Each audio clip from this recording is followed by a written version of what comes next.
Bienvenue, mesdames et messieurs. Bienvenue à cette édition du Bulletin. Notre dossier cette semaine, je vous ramène au 16 octobre dernier.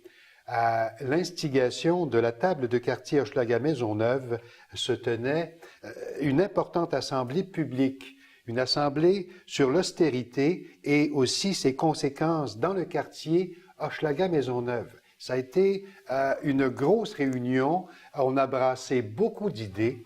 Et pour nous faire un compte-rendu, on a avec nous Mme Chloé Tanguay. Mme Tanguay est organisatrice communautaire à la table de quartier Hochelaga-Maisonneuve et elle est également responsable du comité de concertation défense de droit. Madame Tanguay, merci beaucoup d'être venue nous en parler de tout ça. Ça a été un gros événement chez vous dans Hochelaga-Maisonneuve. Hein? Oui, donc plus de 50 personnes qui se sont présentées en plus de nos intervenantes. Il y a des gens du public, mais on y revient dans quelques instants.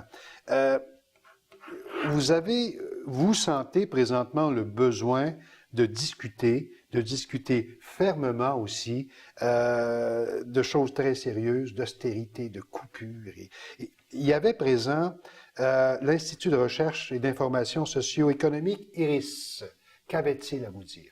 Donc, l'IRIS est venu nous parler un petit peu au niveau plus international et avec un point de vue un peu plus théorique sur ce qu'était l'austérité. Donc, une définition économique de l'austérité et de ses conséquences au niveau plus large. Était présent également à cette table le Front d'action populaire, le FRAPRU, en réaménagement urbain. De logements sociaux.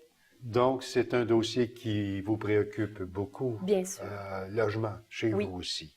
Il y avait le comité des usagers du C3S, Lucille Teasdale. Oui, qui est venu nous parler en fait des différentes coupures qui s'en viennent ou qui ont déjà commencé dans le milieu de la santé et de ses conséquences directes sur les populations, notamment sur les résidents et les résidentes du quartier Hochelaga-Maisonneuve. Qui avait-il? Coalition Main Rouge. Qu'est-ce que c'est la Coalition Main Rouge? C'est la coalition contre la privatisation et la tarification des services publics. Donc, c'est une coalition de groupes communautaires, de syndicats, de groupes de femmes qui se mobilisent contre les mesures de privatisation ou de tarification qu'on voit depuis quelques années.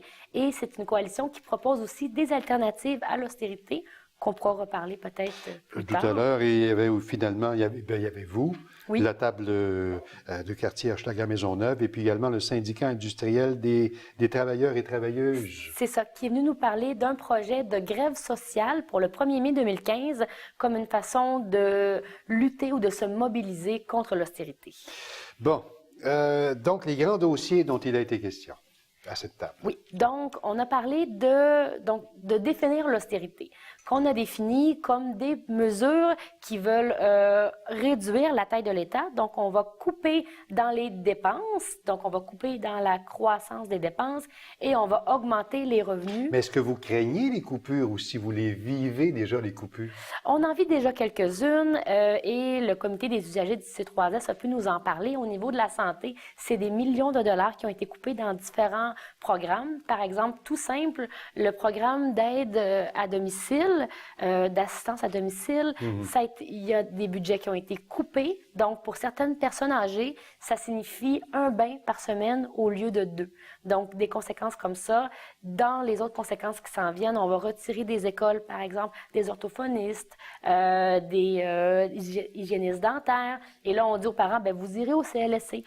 Mais c'est pas toujours facile. Et vous pointez du doigt l'actuel gouvernement, en quelque sorte, parce que vous dites, vous pourriez aller chercher l'argent ailleurs.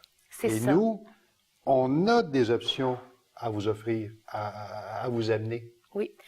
Qu'est-ce que vous proposez? La coalition Main Rouge nous a proposé diverses solutions qui touchent surtout des stratégies fiscales. Donc, ce que la coalition dit, c'est ne diminuons pas nos dépenses, mais allons chercher plus de revenus. Et par exemple, dans les solutions amenées, on pourrait augmenter le nombre de paliers d'impôts. Donc, au lieu d'en avoir que quelques-uns, on pourrait monter ça à 10. Vous me voyez sourciller, là, hein?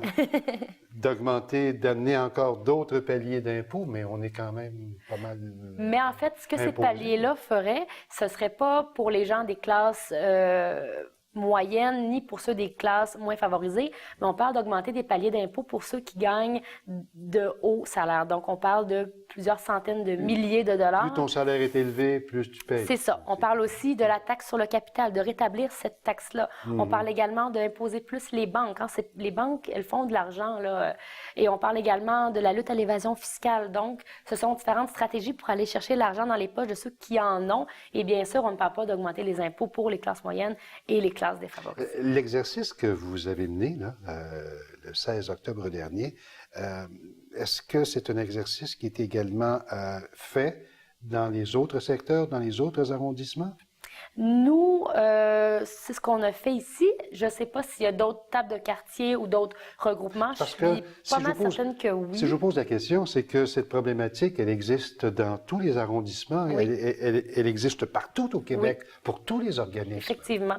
Ben nous, à la table de quartier Hochelaga-Maisonneuve, c'est ce qu'on a senti qu'on avait besoin de faire. C'est sûr que j'invite tous les quartiers, tous les arrondissements à reproduire ou du moins à parler de la question, mais c'est sûr que c'est abordé dans d'autres arrondissements. Il y a d'autres regroupements aussi. Je pense au RIOC, qui est le regroupement intersectoriel des organismes communautaires de Montréal, qui font une journée de grève le 17 novembre, un peu sur cette question-là, donc sur la question du financement au communautaire qui est en baisse suite aux politiques d'austérité. Donc, ça se parle aussi dans d'autres quartiers, au niveau national également. La santé, le logement, ce sont deux dossiers qui vous touchent particulièrement dans la maison. Ce sont deux thèmes qu'on a décidé d'aborder. Donc, le logement, parce qu'il y a beaucoup de problématiques de logement dans le quartier, et de voir comment, en fait, les choix du gouvernement actuel vont avoir des impacts sur les conditions de logement de la population, parce que quand on cesse d'investir ou quand on diminue les investissements dans le logement social, c'est des conséquences directes pour des gens qui sont en attente de logements sociaux, qui sont sur des listes d'attente. Bien, les listes d'attente continuent de s'allonger. Il y a déjà des milliers de personnes qui sont sur ces listes-là dans Hochelaga, donc ça va juste aller de pire en pire. Et puis, il a été question aussi de l'éducation. C'est un des grands dossiers que vous défendez dans votre quartier. Oui, c'est ça. Donc, par exemple, dans le quartier Hochelaga-Maisonneuve, il y a 3 écoles primaires qui sont fermées à cause de la moisissure. Et ça, c'est parce qu'on a décidé de bâtir des écoles, mais de ne pas s'en occuper. Donc, on ne voulait pas mettre de financement dans l'entretien. Donc, au bout de quelques années, les bâtiments sont désuets et il y a de la moisissure. Donc, 3 écoles dans le quartier, ça fait quand même beaucoup. Madame Tanguay, il nous reste quelques secondes à peine, mais j'aimerais que vous nous disiez, avant de nous quitter, quel a été le consensus, qu'est-ce qui s'en vient dans les semaines à venir ou les mois à venir? Donc, c'est qu'il faut se mobiliser. Nous, notre force, c'est notre nombre. Hein, donc, on n'a pas les contacts avec les politiciens pour faire passer nos points. Donc, la force, c'est notre nombre. Il faut se mobiliser. Il y a des manifestations qui s'en viennent, notamment une manifestation organisée par la coalition Main Rouge le 31 octobre.